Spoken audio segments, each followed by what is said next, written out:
ფოთში ნაბადი სანაპიროზე ადგილობრივმა მცხოვრებმა ლაშა-ხოჯავამ გადაშენების პირას მყოფი გიგანტური კუ იპოვა. როგორც ისყობა დილით ზღვის ნაპირზე გამორიყული კუ შენიშნა, რომელიც არ მოძრაობდა. 70 კილოგრამამდე წონის რეპტილია ხელის ურიგით სახლამდე მიიყვანა და ბათუმის დელფინარიუმს დაუკავშირდა. დილით ადრე მივდიოდი, სხვაზე შეშის მოსაგრებლად და ზღვის ნაპირზე ვიპოვე კუ ამორიყული.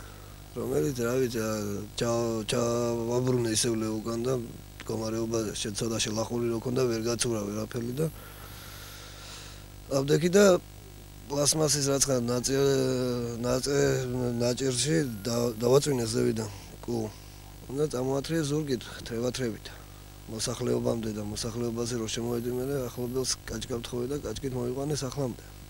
სახში რომ მოვიყვანე მე ჩავსვი საბაზანოში შიგნით და ცოტა მდგომარეობა რო გამოგეთა დაურეკე დელფინარიუმს. დელფინარიუმმა გადაცა გარემოს ეროვნული დაცვის სააგენტოს, რომელიც მოვიდნენ და წაიყვანეს კუ. არც მადლობა კიდე არ უთქვიათ ისე ამ ადგეს და უკაბეიკოთ წაიყვანეს.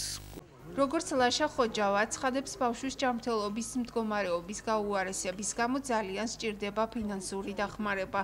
სწორედ ამ მიზეზით დარეკა დელფინარიუმში, მაგრამ თანხის გადახდაზე რომ მივიდა საქმე, კუს წაყვანაზე უარი უთხრეს და საბოლოოდ უნიკალური ჯიშის რეპტილია ოჯახის პირობებში რომ არ დაღუპულიყო, იქით შეეხვეწა წაეყვანათ.